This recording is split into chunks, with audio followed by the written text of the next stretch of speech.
Hey kids. So we've been talking about the pros and the cons of capitalism for a while now, and this is going to be maybe the last main video on this topic.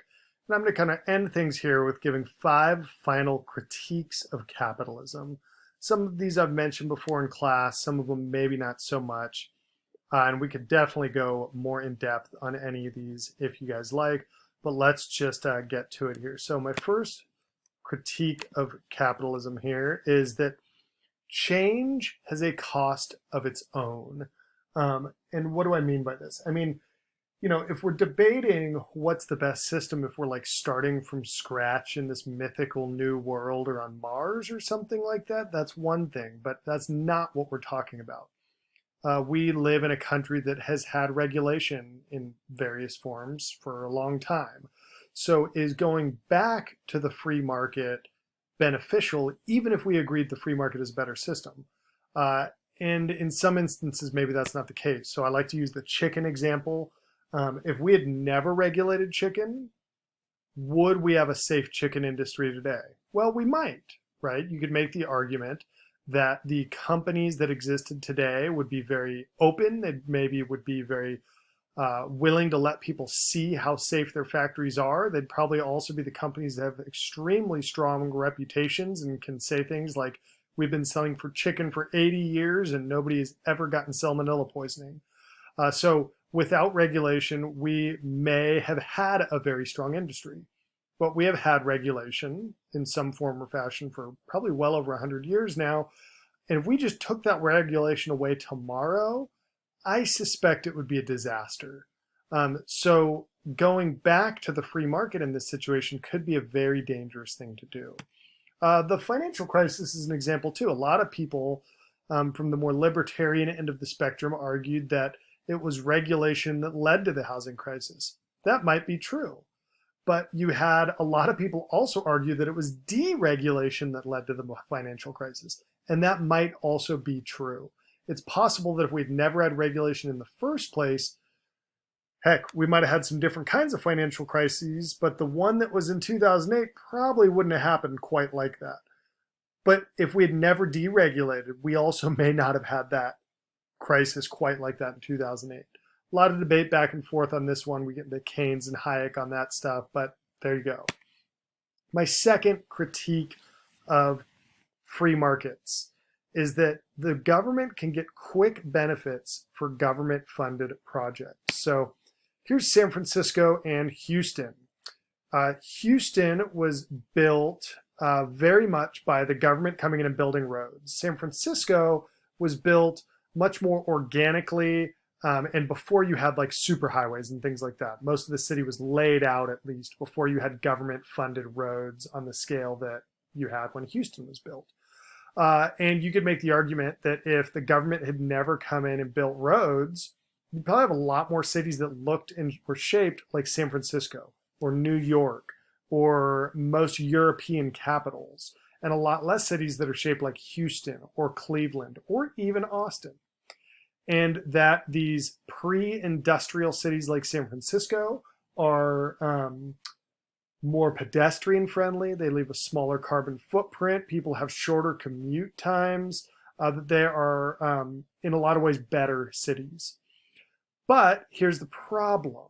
Here's the counter argument, is that if the government had never built roads, would the US have lost World War II?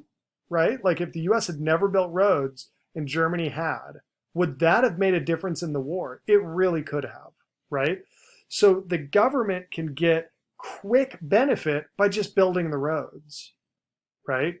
You might end up with more cities like Houston in the long run, but you get roads and this quick transport 30, 40 years before another country does. And that adds militaristic advantage and it adds economic advantage, immediate economic advantage, even if it's at the cost of long-term benefit. Because government can get that quick advantage, they will often take that quick advantage. Third critique of capitalism is that cronyism is inevitable. What is cronyism? Cronyism is when a company pays the government or lobbies the government to have a law passed that will make that company money. So it's when a company makes money by having laws changed as opposed to serving the benefit of the people. So Walmart, right? They can make money in two ways. They can make a better product or, distribute their product more efficiently. If Walmart improves their supply chain and that lowers the cost of a product and makes them more money, that is serving everyone. That is the free market at its finest, right? But if the government just pays for a lobbyist to go have a law passed that gets Walmart a big tax break, that's not really serving anyone except Walmart, and that is cronyism.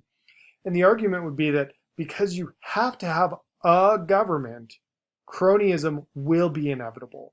Even if you just had like a bare bones minimum Locke-esque government, like John Locke-esque government, that only defended the people, protected people from each other, and set up a basic system of contract laws and property rights, that government would still be subject to cronyism.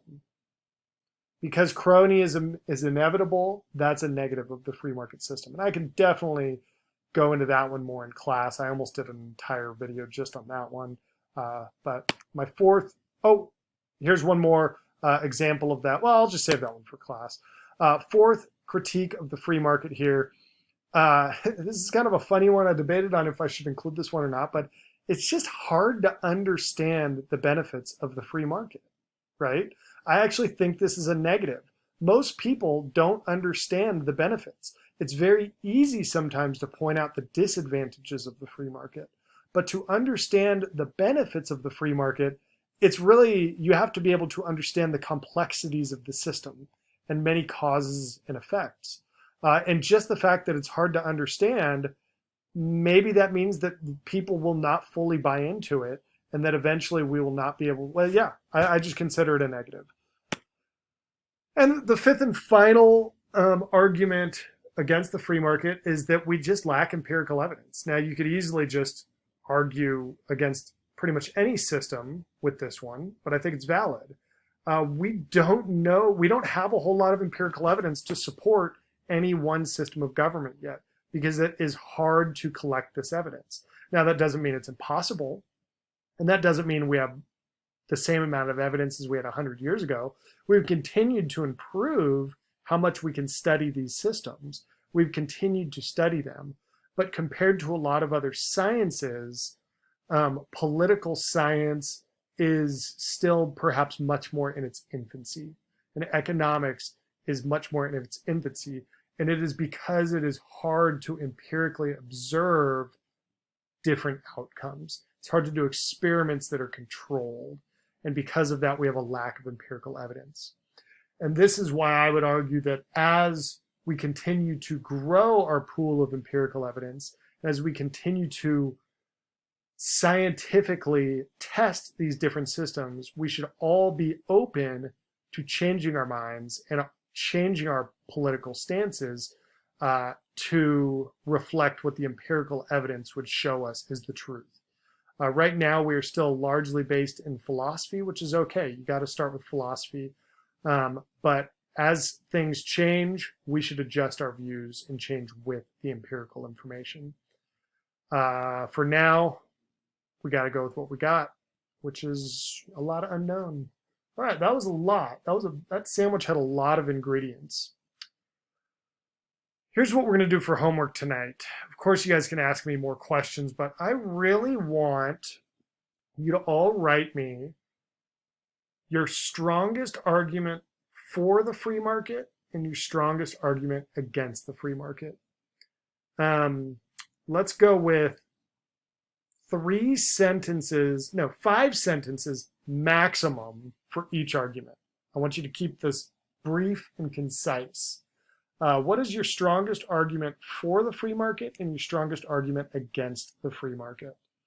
If you have questions you want to throw out there about this lecture specifically, definitely do that too. And we'll go through all this stuff in the next week or so. Thanks, kids.